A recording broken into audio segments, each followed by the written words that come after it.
I figure we get straight into it. Yeah, welcome to people. I'm sure people will continue joining in and perhaps leaving along the way. We're intending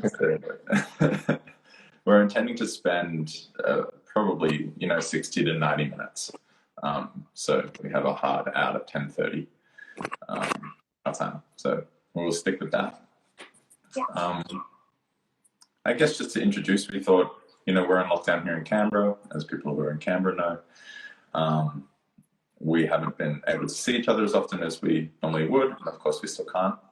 We're doing the online classes, but we thought we might take an opportunity to just have a conversation with the three of us doing, I suppose, the talking, which is often the case, as the three kind of full-time teachers at Praxis, but guided by questions that we've received already. So I've got those printed out. We'll go through the questions that we've received.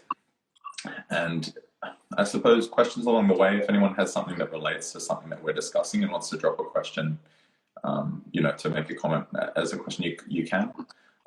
Or we'll see how we go for time. If we have time at the end, you might save them for the end. So if you have a question along the way and it doesn't pertain to the current topic, maybe just hold it until the end.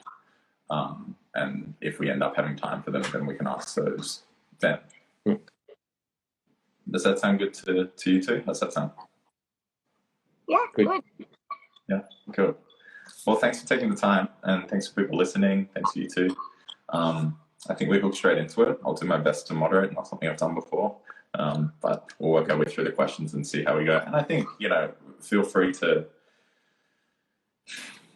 go on tangents a little bit if they're somewhat related to the question. I think the question should serve as kind of starting point for conversation. So don't feel too beholden to the questions. Okay, so the first question is, who have been your biggest influences in the movement space? Puma, do you want to kick us off? Sure. I'd say that every coach or teacher I've had has been that for me, because I tended to stick for a few years. So the first one was my gymnastics coach when I was 10, and I don't actually even I don't think I even knew him, because everyone just called him Professor. So that kind of unlocked for me, like it set this inspiration and fire for wanting to explore and express through the body, which was before. I've had also my wushu coach, who was the head coach of the Wushu Association of Barbados when I lived there. Then there was the coaches at Kowloon Beach Day in Hong Kong, and specifically Federico Tisi, who founded Italian Brazilian Jiu-Jitsu, Italy. That was Can I interrupt you, Puma? Is it crackly? Your audio is a bit crackly for me. Is that crackly for other people as well? Is this better? Yeah. And then, are you connected to your Wi-Fi? Are you connected to the best internet available? Yeah. Yeah, it's a little bit crackly. Is this less crackly now? I don't think so. We might have to just go with it. Okay. If there's anyone in the house that's also using the internet and following the stream. They're all breakfast from what I know. Okay, we'll just go with it. It's all good. Okay, so I can put the phone back in the cup that I'm balancing it in. That was starting to sound a little bit better, but yeah, let's. Okay. Maybe it's the cup. Yeah. So it's in this cup. Oh yeah, it's the cup is definitely blocking the signal. Right. So my Brazilian Jiu-Jitsu coaches in Hong Kong and Italy. There was definitely my Thai boxing coaches. So there was Versus Performance Gym in Hong Kong, Cat Pontip Gym in Thailand. And then going into the generalist world, there was Ido Portal and Odelia Goldschmidt. And Odelia was possibly the best teacher I've encountered to date. Just the level of empathy and I don't know, there's some magic there. And then the Fighting Monkey teachers, Josef Frucek and Linda Capitania. And currently my African dance teacher, Mohamed Bangora. So a lot of wonderful humans that all have contributed a lot to shape my journey and still do. Tom, how about you? Yeah, I was thinking about this question, and apart from the other people on this call, so you guys have both had a pretty strong influence on me in my movement, in the movement space. So I don't want to discount that, but also just to not focus on that too much. It's also, I had an experience going up over to movement camp with Ida Portal, and actually at that movement camp, probably it was Shai Farhan that really influenced me quite strongly there. I really felt a strong connection there to the creative side of the movement practice and the dance and those sorts of pieces in movement. And I found that to be really inspiring, and it sort of led me from that experience, led me to like where I'm trying to go now with my movement practice, away from just trying to get things like a handstand or a handstand push-up, or those sorts of skill-based goals, into more creative, expression kind of things. So I would say that she was a pretty strong influence on me for that. And then I'm also now working with a guy who calls himself the Mindful Mover. His name's Phil, and he's pretty influential for me for a different kind of approach to strength work. And it's doing the same very similar sorts of stuff to what we do here at Praxis, but just the approach is about building in time and working really smart with the kind of strength work that you do, to just make sure you've got lots of time to do all the other creative stuff that I'm interested in doing. And so he's been a strong influence on me in the last year or so, maybe 6 months or so. Yeah, and that's probably it. There's a few, definitely Mr. Emerson here has been a very strong influence on me. We met 2017, and my life's changed pretty significantly since that meeting. And then Soisci, when she came to Canberra at the beginning of 2020, pretty strong influence on finding what the movement practice meant for me, rather than just sort of trying to attain specific goals like a handstand or a press hand, like those sorts of things. Really trying to build it into a self-expression, essentially. Yeah. Cool. Well, I would add, of course, Ida Portal, who Soisci mentioned, and Adelia. My training was supervised by her through the online coaching platform for 3 or 4 years there. So had a lot of interaction with her, and I agree, she's probably the best, teacher that I've encountered, and I suppose someone that I would try to replicate.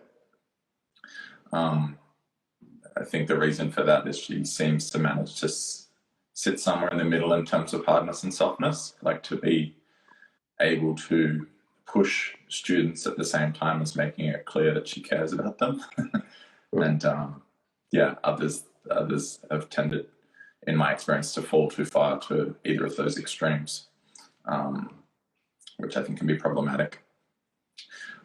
Also, Simon Thakur has been a huge influence on me, and in terms of the contribution there, definitely shifting how I think about embodiment conceptually, but also for me, as you guys know, many people know, it was a lot of what I was doing in the early stages was motivated by back problems and back pain, and Simon's spinal articulation material and his teachings around developing awareness of the spine, learning to move the spine, were complete game changers for me.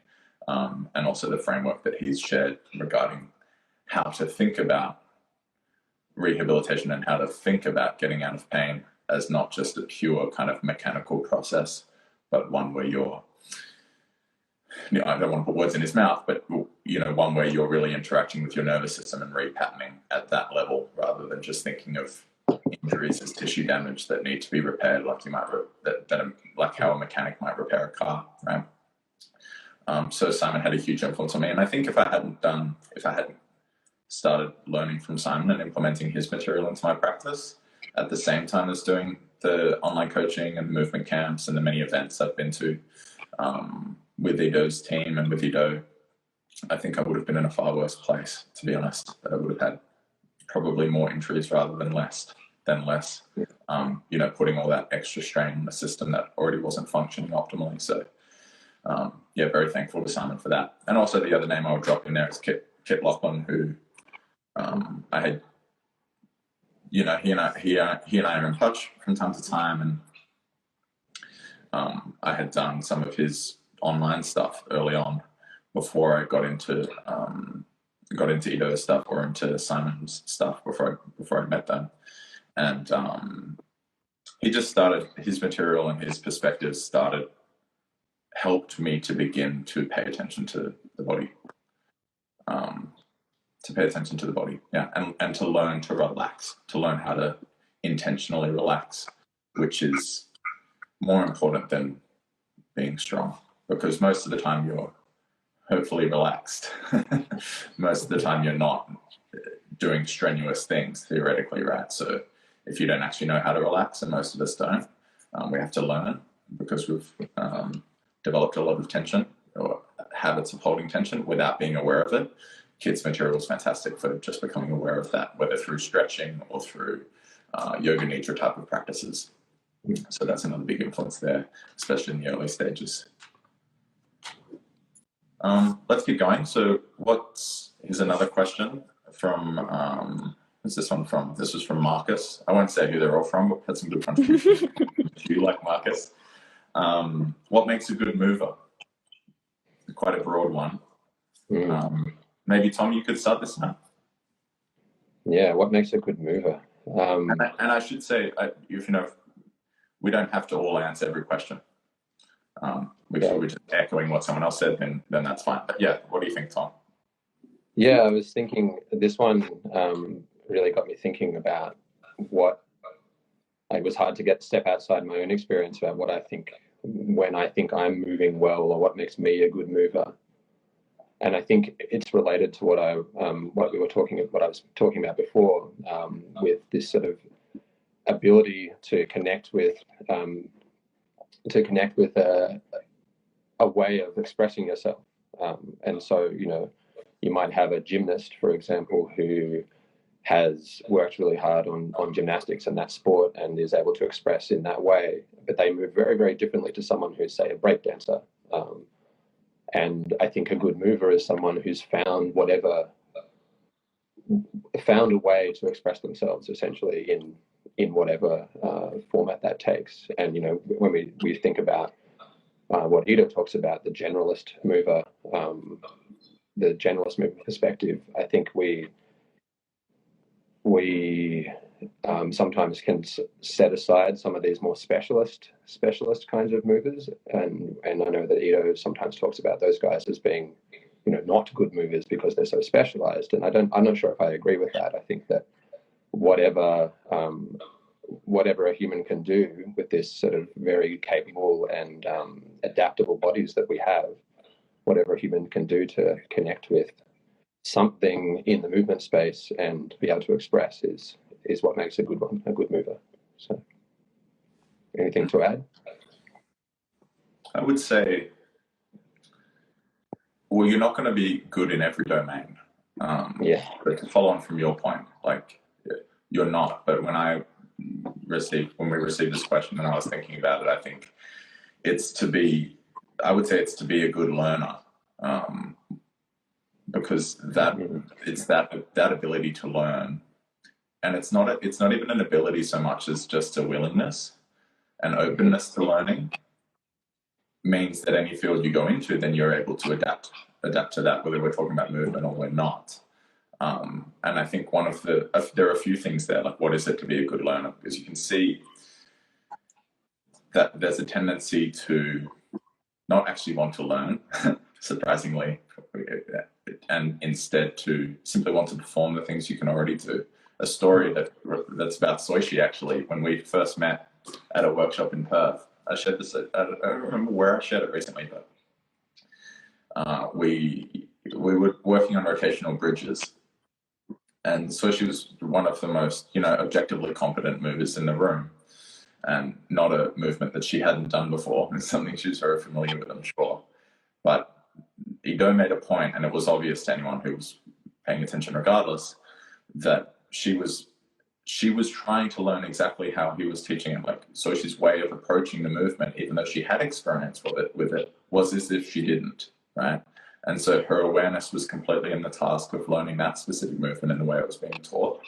And so as far as being willing to learn, it's actually being willing to go into that state of assuming that how you've already done it before is not exactly how you're going to do it this time necessarily, that you're actually trying to learn a new thing, which requires you to let go of all the things that you've already learned, and the things that you already know, even more importantly, because that, like, I know what this is about, immediately turns you off, takes you out of that open, receptive mode.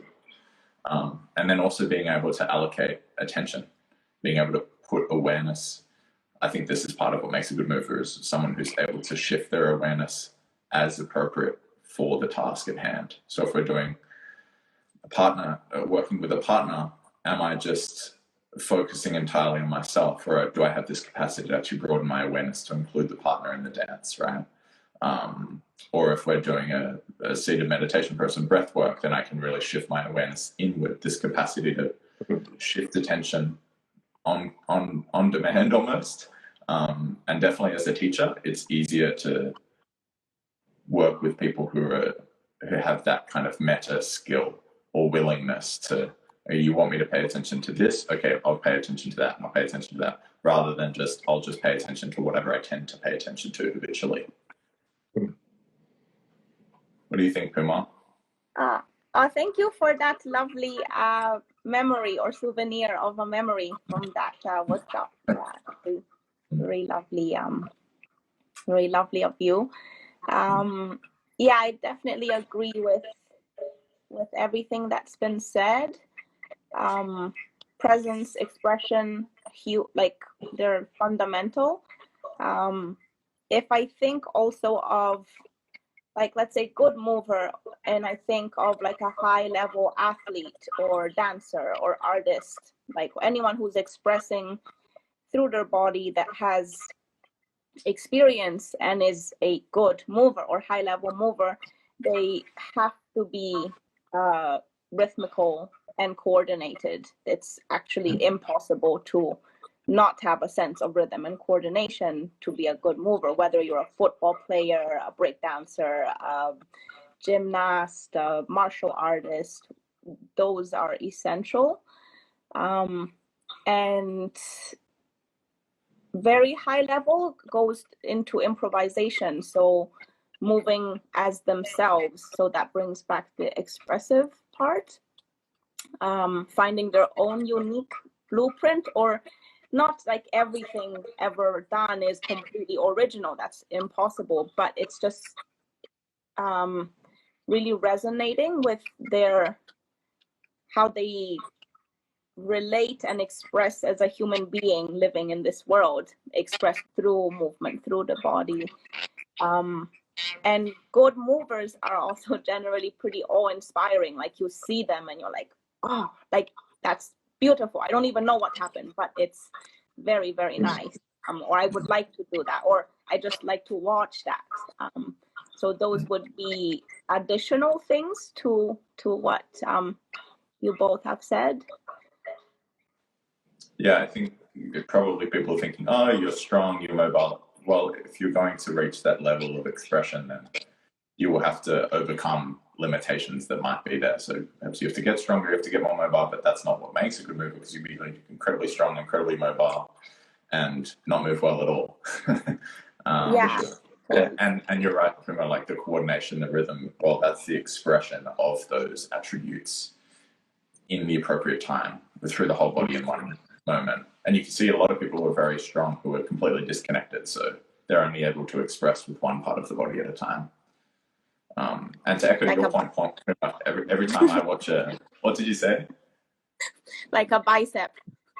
Like a bicep. You said one body part. Yeah, express. Yeah. And to echo your point about, yeah, I mean, I notice myself if I'm ever able to watch a dance performance, there are always one or two who are real dancers. Everyone's doing the movements, you know, fantastically, and their technique's down, right? But there are always one or two who are really dancing, and they've put themselves into it. And that's that improvisation level that I think you're talking about, where there's, and exactly what you're talking about, Tom, regarding expression. And it is magical. And you can't say, I don't know, you can't like explain what's happening. You're just, attention is drawn. Yeah. And you can't look away from those performers or those athletes. Magic feels like it's about to happen at any moment around them. Okay, next one. So Vicky had a few good questions. This is one of hers. You all seem really passionate to teach and share your knowledge. I think we are. I don't think we're putting it on, but apparently we come across that way. Do you ever question why you do it? Was her question. Do you want to go first on this one, Mr. Emerson? Yeah, there's a pattern emerging. We'll have to cycle through. Do you ever question why you do it? Why you teach? Why you share your knowledge? Well, I think about that all the time. I'm not just doing it. I wouldn't frame it as like that I'm questioning in the way where, why do I do this? I guess I am, but not in a way where I'm thinking the answer might be I don't know, but in a way where it's like to put energy into something like that, you do need to have a clear why, I think. Or there needs to be a clear why operating, whether you're conscious of it or not. For me, it's not about just helping people to become better movers, although of course that's a big part of it. It's helping. I mean, I really believe that if we all changed in the ways that we know we should, but maybe don't know we could, and transformed ourselves and believed that we could transform ourselves and realize our potential, then the world would be a better place. And I've gone into this domain partly, because of history and I get their injuries. That was a motivation, and I had an interest in it anyway. But this is the specific field that I'm working in, where what I'm trying to share with people is that truth. And if the experience you have is one of not being able to touch your toes and then doing some stretching, products and mobility work, and learning that you could actually touch your toes, you just couldn't yet, or not being able to do a chin up and then learning that you could do a chin up, you just couldn't do it yet, or not being able to follow along with a complex coordination or XYZ, the list goes on. For me, it's all about having the experience of self-transformation, having a clear experience of this was something I know I couldn't do before, and now I realize that by trying to do it, I can, or with the process, and I learn through experience that it's possible to move in a direction I want to move, whether it's a better direction or worse direction, that I can have that autonomy. And I think if everyone believed that, not just conceptually, because we kind of do believe it conceptually, but had concrete experiences of that, and many of us do, but unfortunately many don't, at least after childhood, where the growth often stops, then a world full of those people expressing their autonomy and realizing their potential and being all that they could be would be a better world. So that's my reason for doing it, and I don't think I'll stop doing things that operate on that why, that are motivated by that why. Now, whether it's teaching movement or doing something else is an open question. Mm-hmm.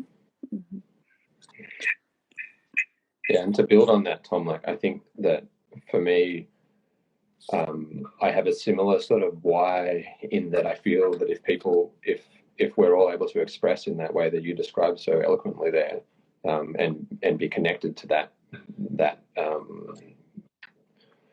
our purposes and things, then where for me actual sustainability and the environment is a big part of why I do what I do, and I feel quite strongly that if we are able to move better then we're going to be more connected to the world around us, more connected to the environment, more connected to all those things, and it's going to have a better outcome for our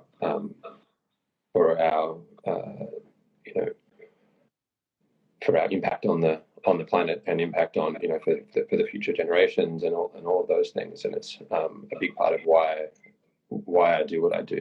And to answer Vicky's question directly, yeah, I'm kind of the same. I do actually question all the time why I do what I do and why I teach. And I think that's actually part of why what we do comes across as so passionate, is because of course we're always thinking about that, I think.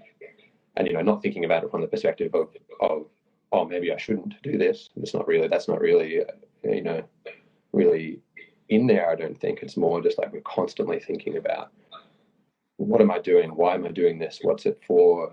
How can I help people the best, or how can I express what I see as my purpose in the best possible way?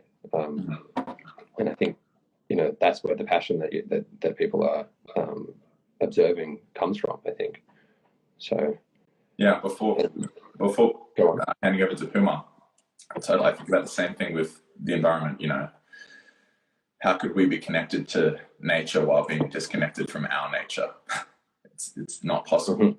I think the reason that we kind of just see the material world as a resource to be extracted at will rather than home is because we experience our bodies in the same way to a large degree. When I say we, I'm talking about, you know, people in the West, there's a default mode. It's the body is not me, and therefore my physical nature is not me. Therefore, how could this physical nature be ours? You know, it's more like this part of me that's me, and I'm on Instagram, and there's that all of this up there reality rather than this connected here, grounded reality. Yeah. And on your, you know, we do change what we do, right? So if you're usually how things happen is the question is, do you question why you do it? Usually how things happen is you start doing things and then you start reflecting on why you're doing them. And then your reflections, as you hopefully are changing and transforming and growing over time, show you that actually, if that's the reason I'm doing this, I need to change how I'm doing it. Or if that's true, that the reason I want to do this is to help people have that experience, then that particular tool is no longer a useful tool. So it might be that you do change what you're doing, that you do stop doing certain things because they're not serving that project, but perhaps not that you just stop teaching or stop working in that kind of field. What do you think, Puma? Yeah, I totally agree with that. For me, there's tons of questioning, but not if it's the right field or if this is my calling or not. I gravitated toward this very organically, but very strongly, and it's only strengthened over the last several years. But the questioning is, I'm always making space to be able to question. And because of that, I have changed a lot of what I do and what I teach and how I do it. So students that had been with me for, let's say, 7 or 8 years, not that they're still learning now, but like we keep a friendship and they observe, you know, from what I share, or they've even jumped into some online sessions that we've done at Praxis. They're kind of amazed at like, wow, it's like so different, or you've become a different person. So that questioning I'd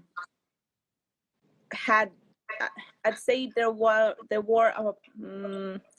like maybe 2 or 3 years where the questioning was very strong and very detrimental. So that kind of created a whole identity crisis. And I was not optimistic. I was like, oh, this is kind of pointless. I'm not sure if I'm doing the right thing or how to do it, where to get inspiration, where to get guidance. But that kind of settled.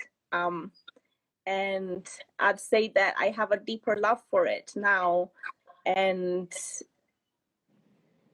and I'm not so attached to exactly what is being done at the time. So that gives it freedom to evolve and change. Yeah, it's almost what Tom said, where you started teaching as you, as yourself. What Tom was referring to as good movers, or you were referring to as good movers. They move as themselves. Similar thing.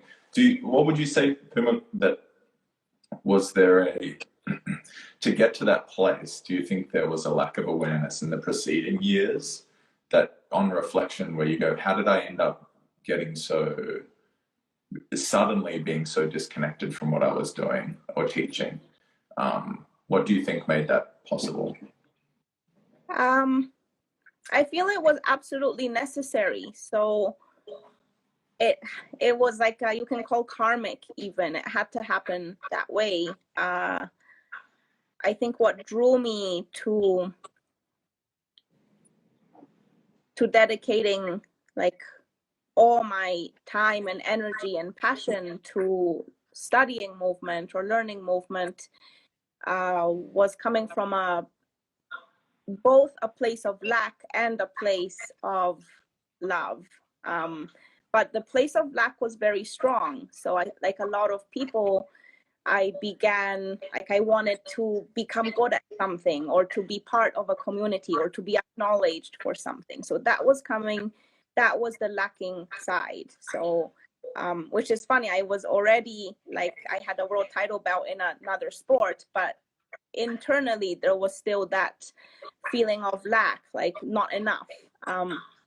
So when I started learning from amazing teachers, I felt like, oh, I've found my family and my parents here, and I'm celebrated for my hard work, and all I need to do is replicate what I have learned from others. So I will just be almost like a copycat. I don't really need to think for myself. I just, the method works, and I do it, and it's awesome. And then the questioning came. So I thought, well, okay, actually this stuff is not bringing me more joy or more freedom. And I thought I started it because I wanted more joy and more freedom, but actually I am just stuck now. I can't get out, and I'm not believing what I'm teaching anymore. So that's where the identity crisis starts to come in.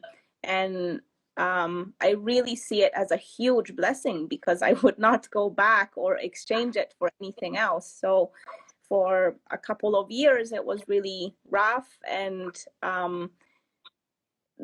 everything around started to kind of decay and collapse, so that there was room for this understanding and this renewal to come. So I lost students, I lost friends, I was unmotivated, and then when you lose things, you become light, and you can start to see like, well, actually now I have room. There was no room, and I wasn't going to let go of that good stuff until it stopped feeling good. So it was really a big blessing. And as I became open and I asked the universe for help, and eventually you just start to connect with the people that you want to invite in your life, that support your journey. And there was a moment where I had a very clear decision, which was, I'm very good at like replicating stuff, which is of like high quality. So maybe I'm good at making iPhones or something like that, because someone else showed me how. But actually, I would rather do something of really crap quality, but have it be my own, to be honest with myself, and you have that thing be unique to me. So what I really was missing was creativity. So I said, okay, maybe I start at a very low level, and I should not be afraid or embarrassed to be seen by the world doing this stuff. Like, wow, Soisci was this amazing, doing one-arm handstand or God knows what nice party tricks, and now she's just doing crap. But if that crap is mine, then I'm happy with that. And of course, like I know I can work hard, so I was not afraid to start at the bottom, because it will not always be crap. So now for me, it's really about enjoying the journey and not being afraid to fail, because I don't think it's possible. Yeah, you see that with sports people, professional athletes, who some will finish their career and not manage to, like there's a fear behind not knowing what's around the corner. And so if I just stay this side of the corner and keep doing the things that I'm respected for and revered for, and who people are paying me to learn from me, all these things that I'm already identified with, then I never have to find out what's around the corner. And like you said, it's usually crap, at least to begin with, if it's completely new. And so you see some professional athletes will finish their sporting career and manage to do what you did and apply they know they can work hard and develop expertise and shift into a completely different field and manage that. And others spend the rest of their lives still identifying with what they'd already done and never managing to go through that kind of phoenix process of, letting go of those things, letting those parts of yourself burn off so that new things can emerge. So I think it's, that takes courage. So it's awesome that you did that. And yeah. I'm glad that happened as well. Yeah. Like you are. Yeah. Next question. Thank you. Also, Ingrid, lots of sweet comments. I suppose like a strong message that comes from this experience is to not be too attached to your success, and often our success is determined by external things that may or may not be our core values or our deeper choices or desires. So not to be afraid to let go of that. Something good will come around the corner. So like, let's say if you're a top Olympic gymnast and then you go, well, I don't want to do gymnastics anymore. Not to be afraid to like simmer. It's gonna like burn and be dull and not feel nice for a while. But then the thing you want to invite will come, as long as you don't get like permanently sucked into this state of victimhood or whatever it is, but just very patiently wait. And I had some very wonderful friends that helped me at the time as well, that were like, no, but you are loved and you are enough, and why are you so obsessed with achieving and proving? Like, why don't you just rest and wait and have some humility and patience for now? I was like, I guess I can try that. I think this connects with the next question nicely, which is, and I thought this would be an interesting one. Maybe you can start with this, Puma, and then I'll go over to you, Tom. What motivates you to continue with all the training needed to keep up your movement skills? So it's it's kind of a question that assumes the opposite of what you've just said, Puma, but I still think it's a valid question. So what are your reflections? Totally. Yeah. So continuing from earlier, there's a lot of skills that I let go of.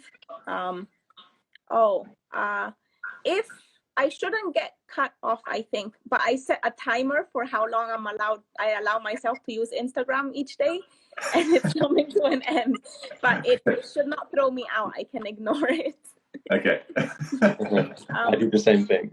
Yeah, it just notified me. Sorry. So there are a lot of skills I have let go of, and letting go of them was terrifying because a lot of sense of self-worth was attached to those skills. But then came a lot of liberation.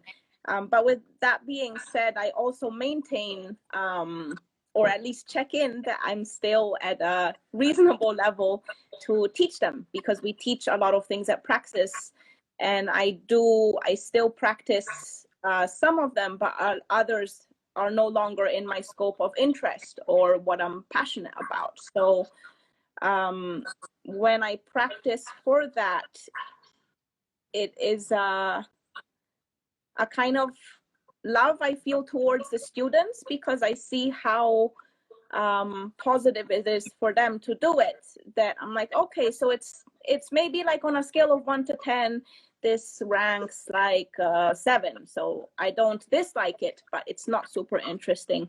But I really like when I teach a class to see the progress and joy and journey that the students have. And that is a motivating factor for me to maintain some of the skills I'm less interested in. And for the skills that I'm interested in, well, that's easy, because when you have interest, you don't need a, extreme discipline or motivation, because you like it. Like if you're interested in eating cake, no one has to tell you every day at 4 p.m. you have to eat cake. You just go like, oh, I'm going to eat cake now. Yeah. So I think that interest is a key player, key motivator, like, from the inside out, not it's good for you or I would be cool if I did that, but like, there's something about that. And that's what like African dance is bringing me right now, or before the lockdown was bringing me, where I had that spark again that had gone dormant for a while. And then a feeling of joy, freedom, like positive feelings associated with the practice, and enjoying I should say that in the past, the practice directed me to my goals, but now the goals are very ambiguous, and sometimes like, okay, maybe I want to learn a choreography and that's a goal, but I'm actually not that interested in the choreography. I really enjoy it. So there's something else there that's drawing me, and that is the practice itself. So the enjoyment of the journey, practice for practice sake, not practice as a vehicle towards something else, but the enjoyment of practice itself. Yeah. How about you, Tom? It would be interesting. That last thing.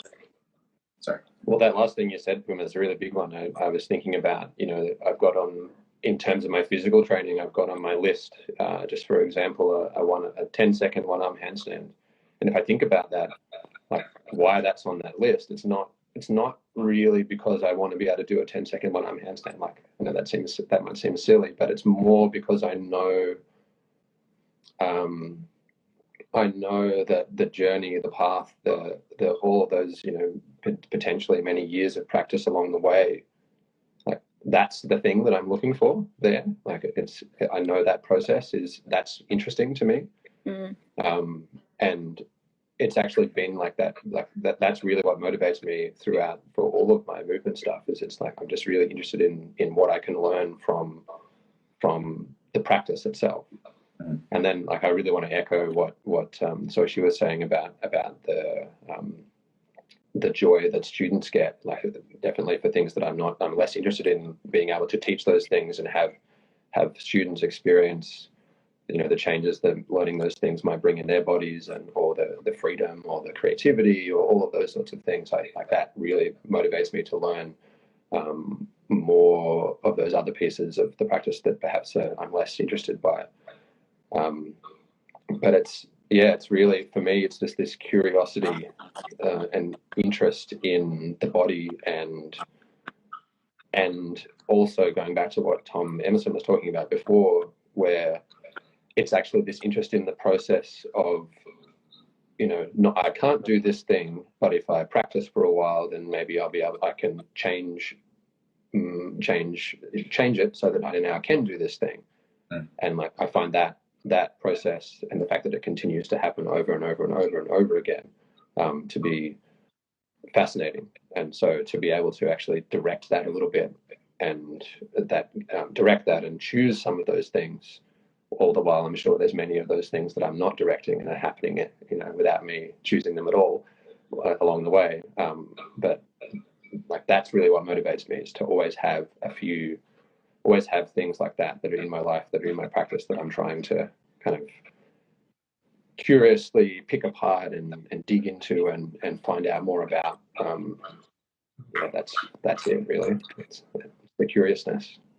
Yeah, I think I agree with you. Like, the setting of goals is to give you a direction to put that effort in, and it's almost like, I think of goals as like, well, let's see if that's possible, and if again, that they're there to inform the process, because 99.9999999% of your time is in the process, and you have one moment where you achieve the goal. So if it's all about the goal, you've basically got a lifetime of misery interspersed with 10 goals that you achieved, that gave you happiness for one afternoon, And at least I know, of course, there's some, as far as the identity and what you were talking about, Puma, regarding, or even you, Tom, okay, somebody can do a 10-second one-arm handstand, that's like someone I want to learn from. But I noticed with myself, I want to learn from the people who are in that process, who engage in the process. And the specific abilities are just indicators that that's true, because you don't get exposed to, if someone can do a 10-second one-arm handstand, I know that they can spend time practicing and pushing through barriers and confronting the frustration of something not going the way you want it to. Like, that reveals something about their character, because it's not possible to just acquire that skill in an afternoon.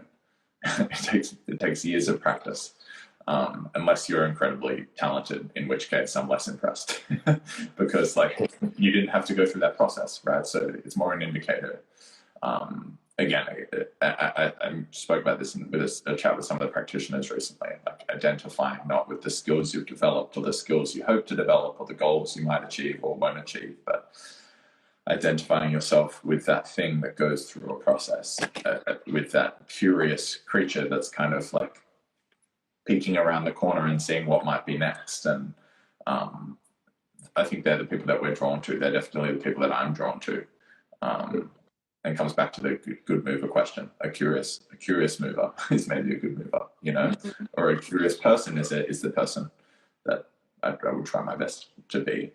To provide a little bit of what motivates you to continue all the training needed to keep up your skills, to provide a little bit more of a practical response, like a concrete, those are practical responses, but a concrete response, which is to maintain 100% of, like, if you're going really deep into something and you get to a certain level that was like right at the edge of your potential, like if your potential was the ceiling, you're like an inch below the ceiling. It's a lot of work to get to that level, but to maintain 80% of that level takes very little work. To maintain that level where you're right at the edge of your ability, you might have to do that thing every single day. But to maintain 80% of that level, you might only need to check in with it a couple of times a year. So that's something that becomes clear. You can strive to maintain your absolute limit level, and you're going to be completely burnt out and working incredibly hard to maintain that. Or you can be like, okay, let me let that go. And it's the 80-20 principle thing. It takes maybe 20% of your effort to maintain 80% of your skills. But it basically takes 100% of your effort to maintain 100% of your skills and abilities. So that's more of that depends on how far you've gone into the thing. Like, if you rode a bike once and you come back to it 10 years later, it isn't just like riding a bike. But if you rode your bike every day, you were growing up, and then you come back to that 10 years later, it is just like riding a bike. Next one. There are a couple I thought I'd combine here. We've got how do you manage new students if their expectations are too ambitious? And another one, which is balancing new ways of moving with avoiding injury while going into those new ways of moving. So maybe someone's just got into a movement practice they're very excited about and they get injured as a consequence. Managing expectations and getting into new things without injuring yourself. Tom? Yeah. I think it's always so exciting to see a student who connects with what we're teaching so much that they're like really excited and ambitious and really wanting to dig in really deep. I'm always really excited to see that. But this question definitely kind of highlights one of the issues with it, is that sometimes that can mean, that kind of excitement can mean a little bit of some problems along the way, as that student might push too hard or all those sorts of things. And essentially, the way that we'd manage expectations is just to setting out at least the way that I do it is setting out a process and saying, okay, I holding space for that excitement and trying to build and cultivate that excitement, but also cultivating that excitement towards the process. So just say they're really excited about handstands, but they've never done handstand work before, and they want to just do it like every single day straight away, but they've got wrist problems, or there's stuff like that happening. Then we just need to lay out essentially a bit of a process to help them understand that it takes a bit of time for the wrists and joints to be to change, to be able to take all the load that we're putting through it in a handstand, and just sort of allowing then also the practice to be fun enough for that person to keep cultivating that excitement, and just sort of directing it a little bit, that ambitiousness towards practices that are actually going to help towards the goal.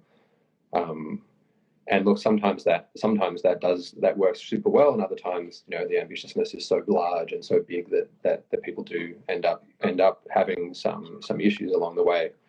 And then it's just about trying to cultivate that that excitement, and then working on those issues that pop up as they come. I'd love to hear more from you guys about how you manage expectations in this way. Yeah. Okay, I'll go. So maybe I'm less gentle with the students. When a new person arrives, I don't really do this verbally, or it includes some verbal communication, but there's a lot of body communication or drawing on the existing established students and community to share, like, well, you're in a new space, so there's a certain culture here. So I know it looks like it's a business, and we are you are customer and we are providers, but I don't really see it that way. I see it as this is a school and we are teachers and you are students. So when you're a student and you go to a new school, you don't tell the teacher what or how they're going to do it. You kind of have to have some receptivity and openness to what they offer you. But it's not like a dictatorship. It's that holding space for things to happen. So what I do ask, and sometimes if needed, it's even verbal, is to please give it a chance and trust me for initial period of time to guide you towards your best self, because that is what I feel my role is to try and guide you in that. Now, if we're not a good fit, then no problem. I hope that they find the right fit, because everyone needs the right alignment with the humans in their lives. So it's asking them like permission to like for some trust, at least initially. But at the same time, I also ask them, like, well, what is your desire or your need? Or do you have something you want to contribute to this space? Because it is an open space at the same time. So it's that balance. But if the new student comes and just makes demands because, I don't know, they went to some fitness thing for a year somewhere else and they go like, well, you guys need to operate in this way, then that's not the right environment in my eyes. So either they're open to seeing a different way of operating, or we also have connections with all kinds of other beautiful professionals and teachers, and we say, oh, well, maybe like this other person, they do online classes, or there's other facility down the road. Maybe this is not like we're not fulfilling your need. So that's how I kind of see it. Yeah, I used to be more kind of dogmatic about that. Like, say someone came in and said, hey, I really want to lose weight. Well, nothing that we do is focused on weight loss, really, in a class. We're never doing anything for the sake of burning calories so as to lose weight. And I used to be more kind of upfront and say, we don't focus on that here. But now what I try to do, because that enthusiasm or the inspiration or motivation that a new person has it's a magical thing, and you don't get that all the time. So you kind of want to channel it and cultivate it and say, oh, cool, you're interested in that, and I can see you're excited about this. Internally, I'm thinking maybe you really just want to have more freedom in your body, and that's why you'd like to be less overweight. But that's a separate topic. But I would just say, okay, there's a fire here. Can we kind of, put some rocks around it and like create a structure for that? Because that's not going to last forever necessarily. That like, whoa, I really want to get into this new thing and I'm inspired and enthusiastic and motivated. Like, as soon as you can put that into creating some positive inertia in the direction that that's oriented toward, or maybe in the direction that we could take them, to your point, Puma, the better. So it's like, let's just get you into a process now that you've got that excitement. It's not a perfect analogy, but we recently moved houses, and as we were doing it, realized, okay, some of these books we're never going to read again. You kind of discover all the things that you've accumulated that you don't need. And if you just move them all in and settle everything in, then you kind of forget about that. But while it's fresh, you've got this ability to like get rid of everything and give everything away and, okay, completely strip back. You don't want to let that die down. And I think it's the same with someone who's new. So in terms of managing expectations, it's like, yes, that has to happen with time. But for one, we don't know the person's potential. So maybe they are able to move very quickly in a direction. Maybe they'll progress incredibly quickly in the handstand progressions. And so saying to them, oh, well, it's going to take you this amount of time to get to that goal. You don't know that about the person. And I don't know if it's any use anyway. It's just like, let's get you into the process and keep that fire alive in whatever way makes sense for you. So that's what matters to me, is like, let's keep the fire alive, keep you excited and get the ball rolling.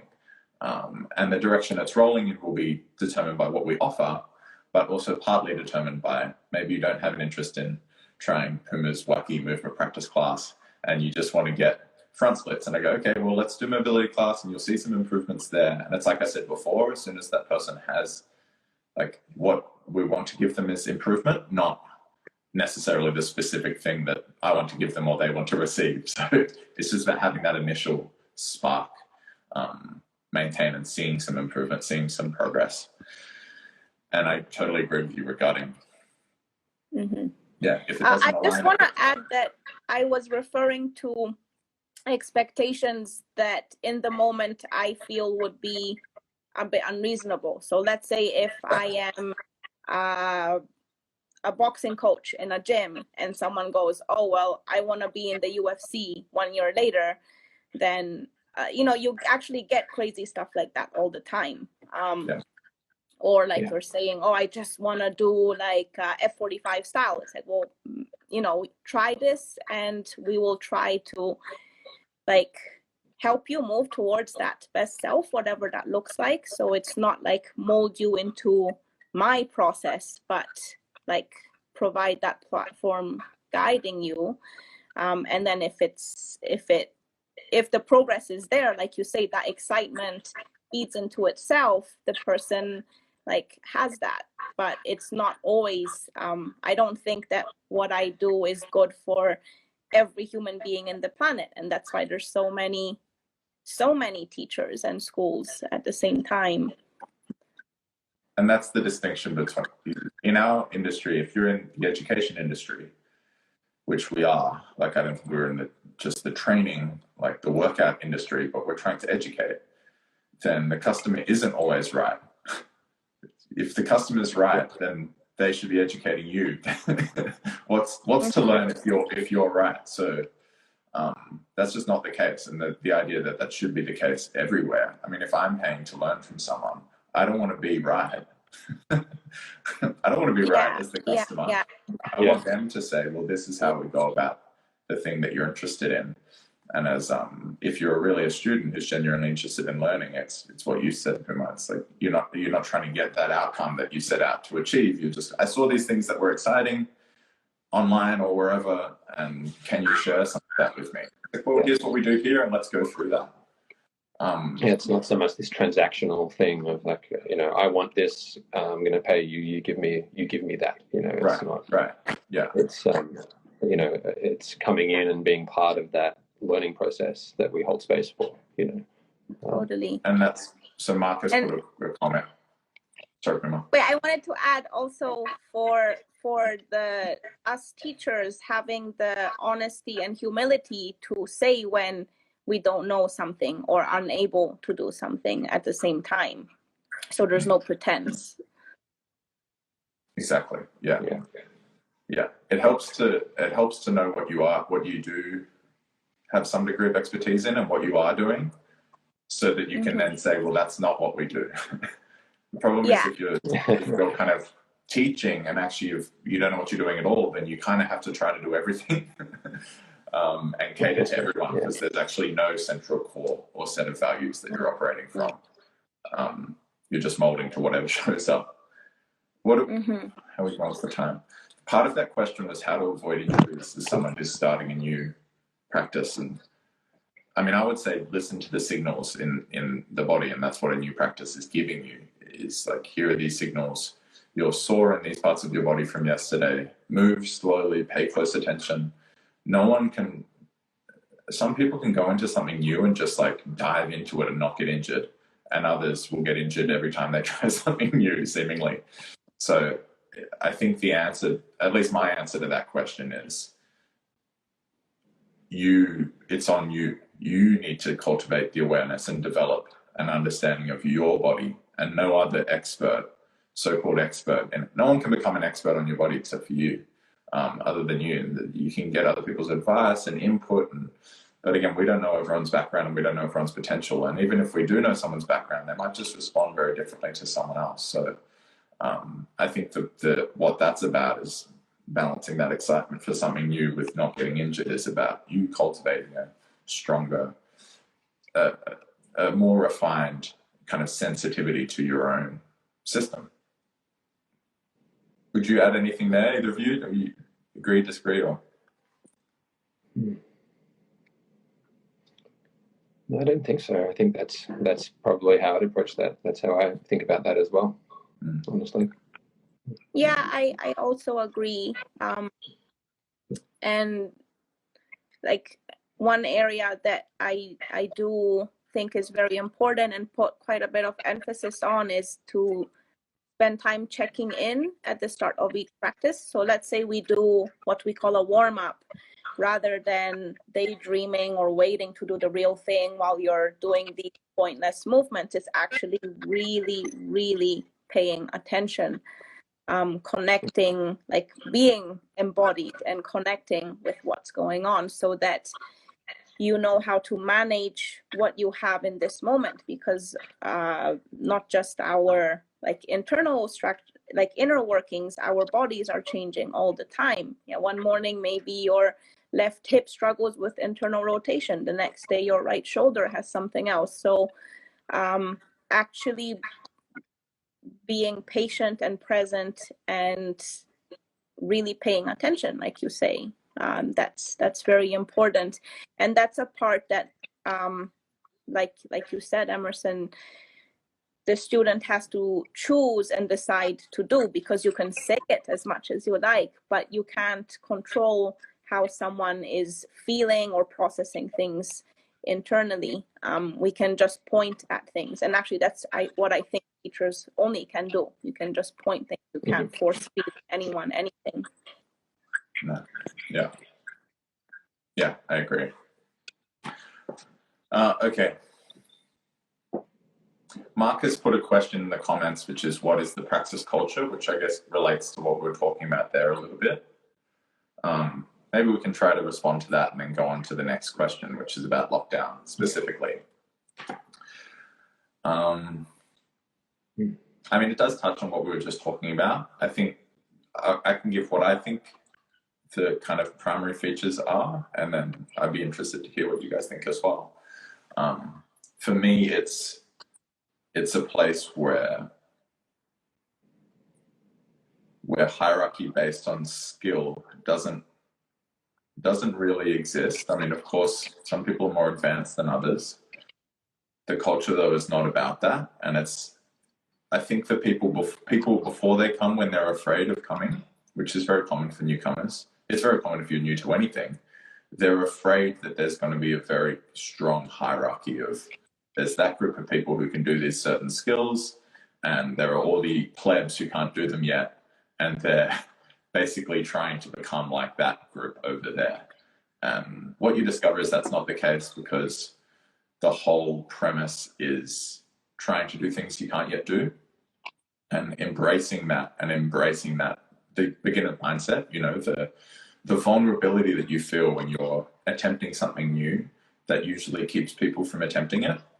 What I've definitely tried to do for Praxis, and now I kind of think it happens on its own, is that vulnerability is embraced rather than shied away from, and that everyone's in that mode, regardless of their background or level of ability. We're all in that kind of curious, playful, I can't do this thing yet, I'm trying to do it, and like, I'm going to fail, guaranteed. And for everyone, that's like yes, we're failing together, and that's completely fine. It's not outcome oriented. Of course, there are outcomes toward which we're orienting, but it's about embracing that process and being excited about learning new things, and that you could be a part of a community where that's the norm, and that you would be ashamed and laughed at for laughing at or shaming someone for failing. So it's not about success or failure, it's about growth, nested in an acceptance of where you're at now. Mm-hmm. Yeah, one of my favorite examples of this part of the culture, Tom, happened it must have been a couple of months ago. I went to one of Puma's movement practice classes, and for me, some of the things that Puma's teaching in there are not things that I'm good at yet. You know, they're things that I'm a beginner at. And the thing that I love about those classes is I go along and you know, maybe I'm one of the worst people in the class at doing a particular thing, whatever that means. You know, whatever worst means, but the way that it happens and the way that it feels is that like I'm doing the thing and I'm failing miserably at it, but I'm laughing and having fun, because like that's the point where we're enjoying. And I remember this particular class, Puma had us. There was a moment where she said, "Okay, I'm not gonna tell you what to do anymore. What's going to happen is you guys are going to, the students in the class are going to help each other. So you're just going to like lock eyes with someone else, and you're just going to try and help them try to figure out this movement pattern that we were doing." And I had one of the, you know, I was doing my thing, and I had one of the students, Marion, it was actually, she locked eyes with me and was like, "Hey, this is," you know, and she like helped me figure something out. And Marion's a student that I'm teaching all the time, and then she was teaching me, and I figured it out, and I did figure out that part of the movement, and it was great. And it was this wonderful experience of like being both the teacher in the space and a student in the space. And I think where like that is a really important feature of the culture at Praxis. Like that's exactly what we're trying to achieve, really, is those sorts of experiences for everyone. So I just thought I'd share that story just as a beautiful little experience I had a few months ago. Thanks, Marion, by the way, if you're there. Yeah, I don't remember you doing so badly, but yeah.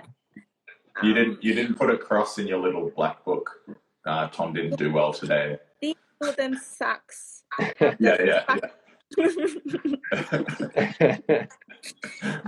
No, that's exactly like one of the things I really love about this space is this sense of community, and you know, the teachers hold the space for things to happen. Like we have certain experience and expertise, but it really is about the community collaborating and co-creating and supporting each other. And that may even be at some point student supports teacher in some things. I ask students all the time, what do you think? Can you make something better than what I have put forward? I think you really can.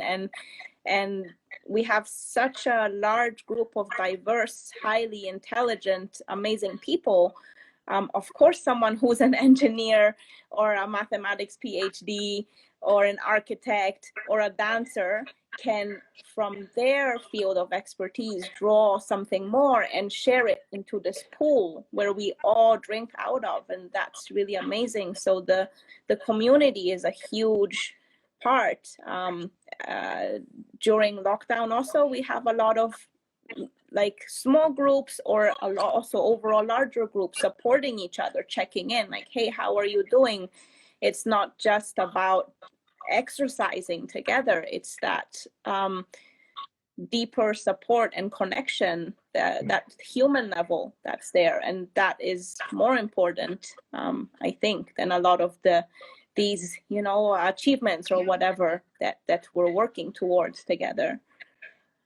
Yeah, it's not, I mean, of course, it's like the frame, the structure that already exists, to which people, which people agree with and understand is, oh, you go to a place like that and they are transmitting skills, that we're sharing knowledge and skills and information, but that's not, like, that's what it looks like. But when you're in it, it's actually about embracing the learning process for everyone, it's not oriented toward what the teachers can do, what the students can do. It's about us all being in a learning process together and genuinely supporting each other. And that's what I envision it becoming more and more, is one where, that we have the kind of new imagistic representation of what we're doing, which has the two hands, one hand pulling up another hand. And that's not, it's not Soisci's hand or my hand or Tom's hand always at the top.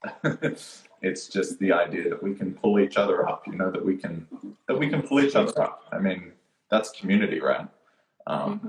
And if that can become something that's happening in more spheres than what's officially on the class schedule, then that's good for everyone, because I think it's something our culture more broadly is lacking at the moment, is the feeling that we can be part of a community of people who are all trying to pull each other up, and to have that support and to lean on each other, because we've moved so far in the direction of independence, that you should be self-sufficient and independent and a strong individual all on your own. And I'm all for individuality, but in the human case, we're not lone wolves. We don't survive alone. And even when we're locked down, we're only able to survive alone because the grocery store is full of food that someone else supplied. We're completely interdependent, and embracing that and acknowledging that, and then going, well, how can we lean into that rather than leaning away toward this idea of freedom that's premised on complete independence of all the people around you, which both doesn't exist and sounds, and if it did, sounds very lonely and miserable. Yeah.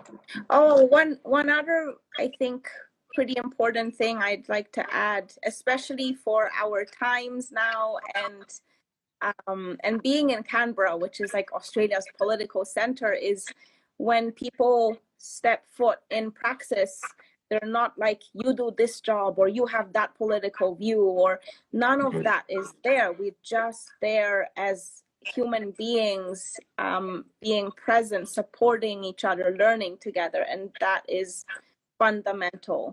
It will hold through all these other things that easily, make people feel lonely or rattled or disconnected, because we're not there looking at this perceived value of a person based on their thoughts and opinions or job or income or ethnicity or whatever, blah blah, all these categories. So that's another really like crucial and beautiful thing that we have. We're very lucky.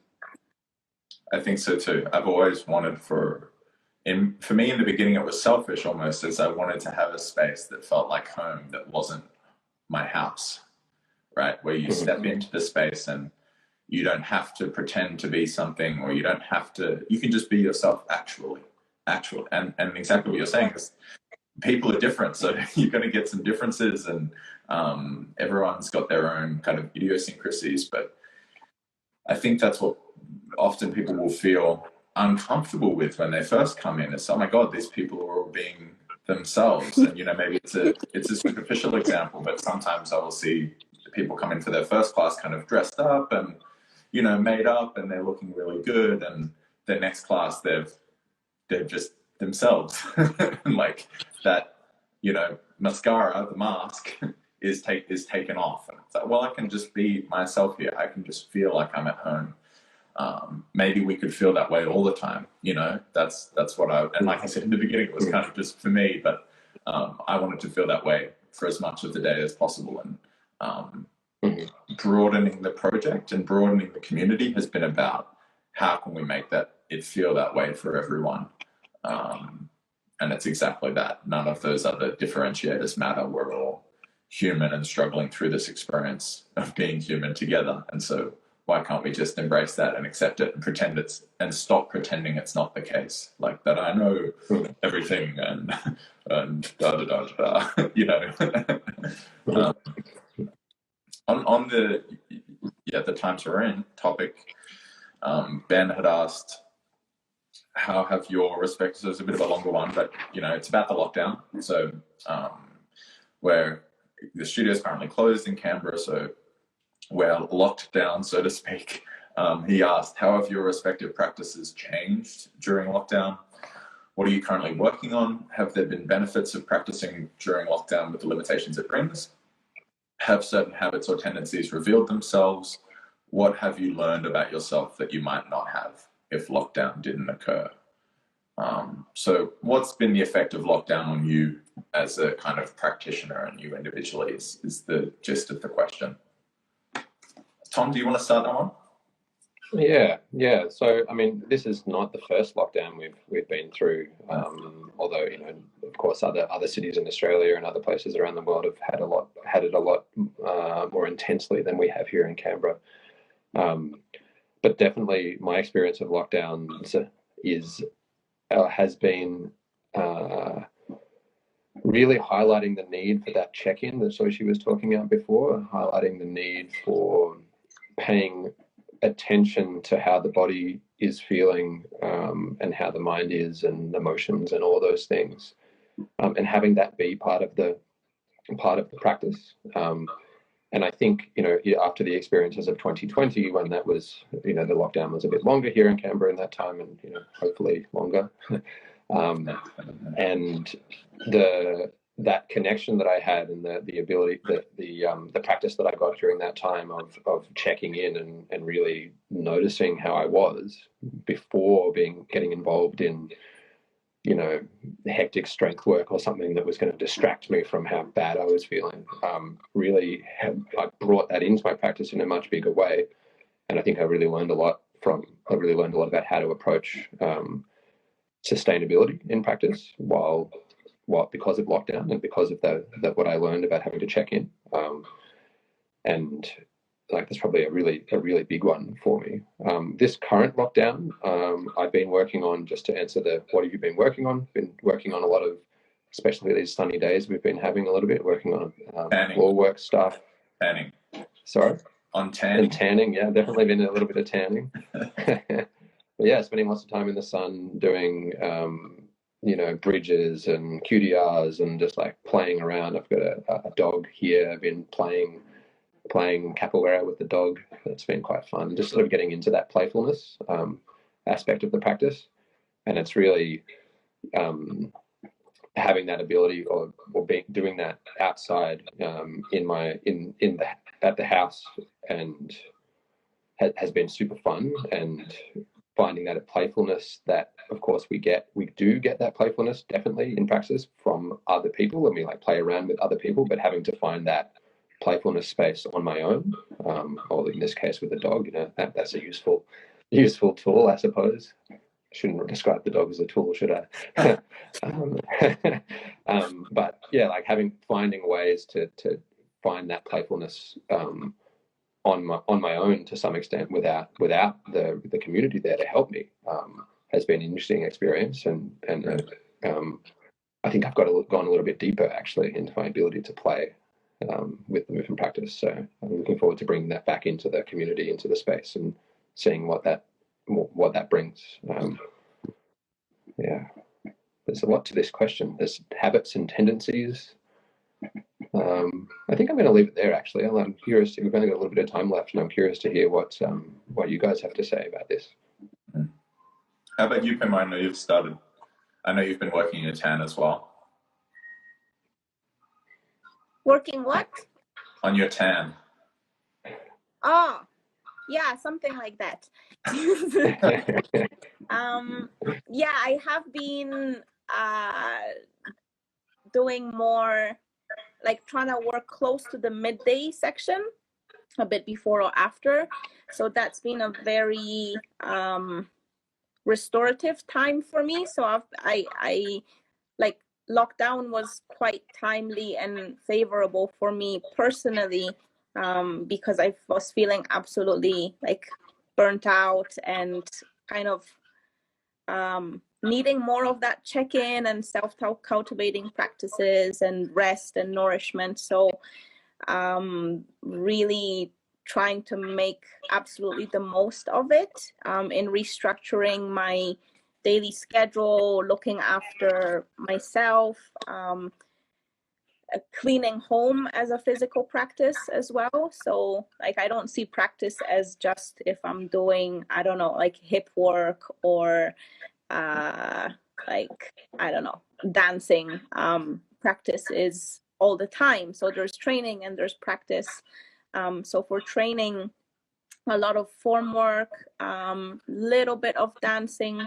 And I guess the part that, like, for me is the opposite of Tom Langley, whereas when the studio's open, it's much more playful because I engage a lot with the students in the classes, whereas now it's more of a withdrawing, working on injuries, healing,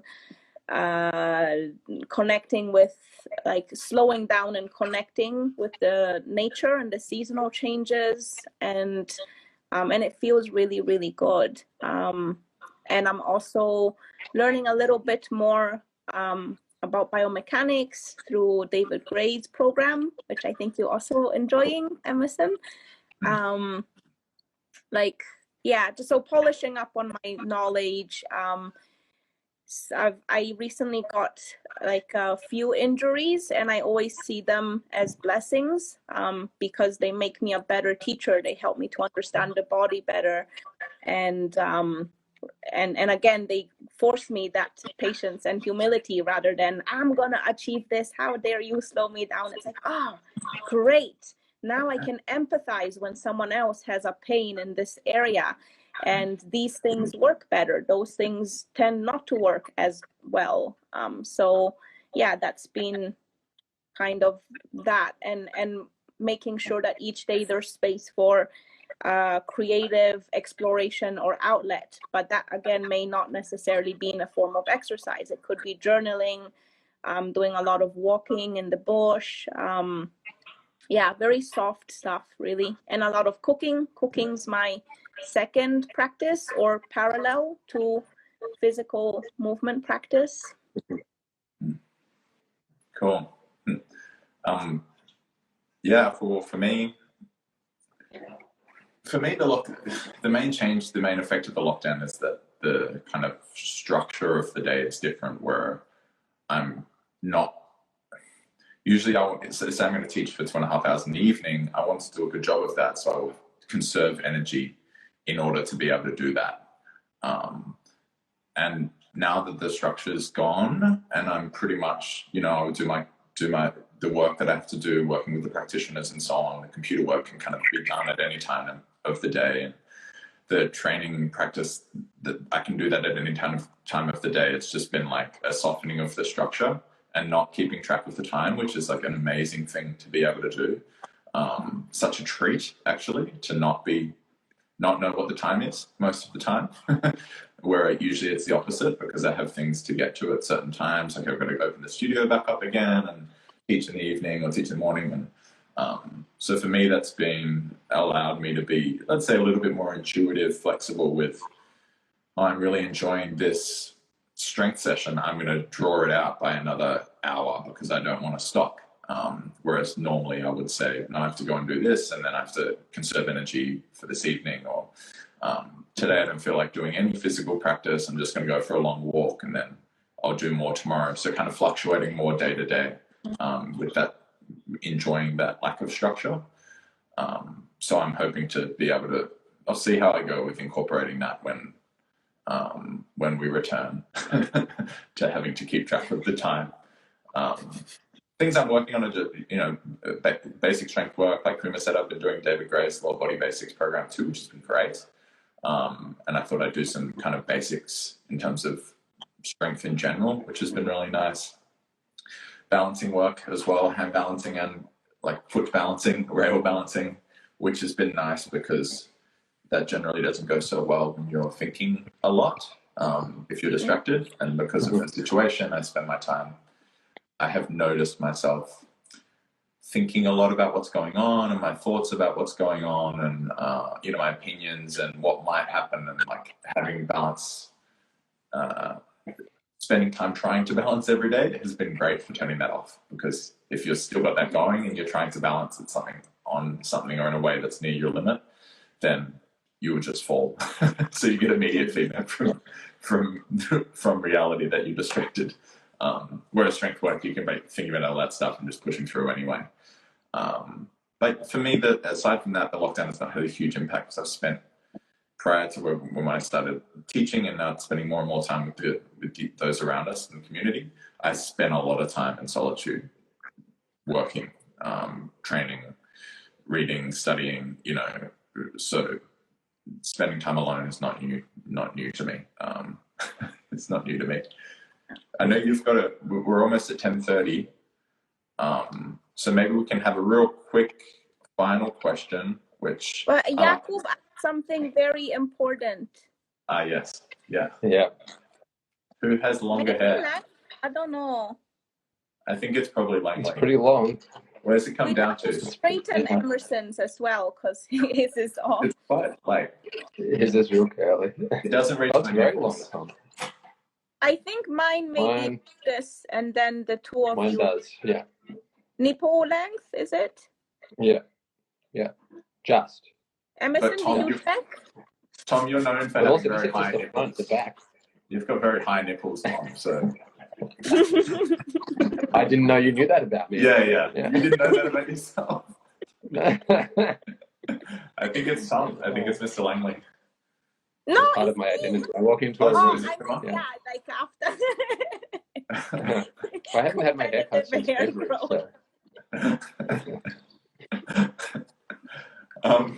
Okay, maybe let's squeeze this last one in, although that's not a bad way to end. Which is, and we'll try to keep it, rapid fire answer, 60-second response.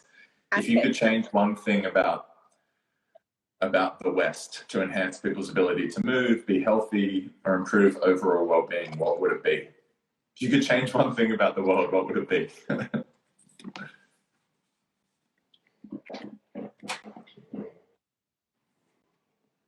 You go, Tom. You've got the highest nipples, so you answer first. The highest nipples. Okay, makes sense. This is going to be this is something that I try to keep it real short. Okay. One thing is I wish I would want there to be way more places to hang or swing from around in our built environments. If we're going to build environments, it's a real shame that we just don't have, there's hardly anywhere to swing from. We have to go and install bars or install rings or go and do those things. Or, we're lucky in Canberra, we've got lots of trees, we can go climb trees, but certainly in other cities, that's not necessarily the case. So it's just a real basic one, but hanging, being able to hang and swing, super important. So I would say rush less. Everyone seems always to be in a hurry. And I think that causes a lot of problems on many, many levels. So rush less, acknowledge and acknowledge nature more and nature's rhythms, throughout the day, throughout the seasons. And rather than be so focused on the aesthetics of the body, whether they are body composition or skills that the body does, focus on feeling good. So whatever makes you feel good, and that doesn't mean like an undisciplined, slothy, indulgent life, but doing things that make you feel good about yourself and in yourself. So, but the not rushing part, I think, is huge. Mine would be... I was just looking for a book in my bookcase, In Praise of Slow. Here it is. It's a very important book I read probably 15 years ago. Oh, amazing. Yeah, and connected it's me with right that there, idea. like next to you. Yeah, right next to me. Yeah. How many books are sitting right beside you? Quite a few, 20 or so. Just sitting on a bed of books. It's a bookcase, Tom. Yeah. Another word for it. Yeah. Do you keep your books in a bed? Do you, Tom? That's weird. Yeah. Okay. Yeah. My answer to this one is I would not have children in classrooms sitting still for 6-7 hours a day. I think if we made that change, just don't do that anymore. And I'm not sure what the alternative is, because of course there's information that needs to be transmitted, knowledge to transmit, and we should be thankful for that. And I've benefited a lot from my education. I'm really glad about that. But I think the message that we're sending to ourselves when we educate our children by having them sit still and look at the front, not moving all day, not expressing themselves, and inhibiting the natural desire to move and to express and to explore, is that you're a brain, essentially, that you are your mind. And I think that implicit message carries us through our lives, and we get used to operating in that way. And making that small practical change would send a completely different message. If we restructured the classroom, I think, man, our experience, not just our experience of embodiment, but our experience and conceptualization of what it is to be human would completely transform. And maybe some of those concerns about engaging with the natural world and slowing down and, not keeping track of the time every day, and the bell goes for the period to end and the new class to start. Maybe some of those things would solve themselves. Totally. That's mine. And we've got a kid on the way, so I'm thinking about, well, how do you go about that? Because that's not something that I would be excited about putting my child through, but I'm not sure what the alternative is. Yeah, definitely agree. I'm noticing on that point that we're all like getting a bit wriggly now, because we're sitting still looking at the front for 90 minutes now. Go move, guys. Don't sit on the screen. I don't know how people do it. Like, I'm actually impressed that people can manage that for a full work day. Me too. When I spend a couple hours, it's like, and I'm sitting on the floor here, on a cushion. Yeah.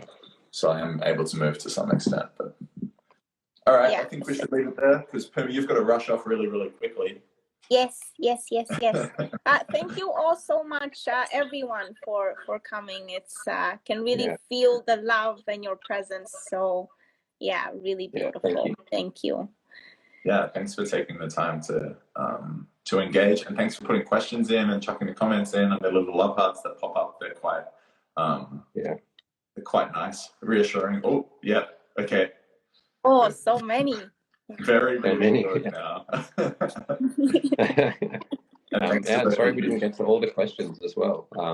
There's a few more here, so it's a shame we didn't get to all of them. Maybe we'll have to do another one of these at some point. But we can have. If you have any other questions, we can have private conversations as well. It's another option. We can. Yeah. All right, guys. Well, everyone. Okay, thank you. Bye, everyone. Thank you all. Have a beautiful day. Find the silver linings. Look after yourselves and your families. Lots of love. Yeah. Ciao, ciao. Lots of love. Bye-bye.